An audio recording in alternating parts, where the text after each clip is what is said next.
ऐसी गर्मी में मेरे भाई खारिश की दाद की शिकायत बतलाते हैं कि खारिश हो गई, बदन में दाद हो गया और बड़ी परेशानी है, दिक्कत है, खुजाया जा रहा है, बड़ी परेशानी महसूस हो रही है।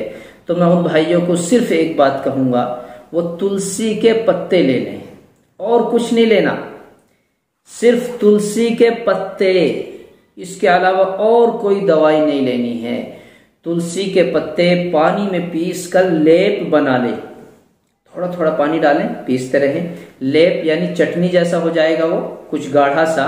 तुलसी के पत्ते 12 ग्राम ले लें, पानी में पीस कर लेप बना लें और दांत की जगह हल्का सा पहले उसको खुजाएं, उस पर हाथ से फेरें, सूती कपड़ा धोकर थोड़ा सा खुश्क करके उसको फेर लें और फिर साफ करके तुलसी के पत्तों का जो लेप आपने बनाया है वो अपनी खारिश की जगह, दांत की जगह, खुजली की जगह लगाएं। इंशाअल्लाह आपकी खारिश खुजली बिल्कुल खत्म हो जाएगी।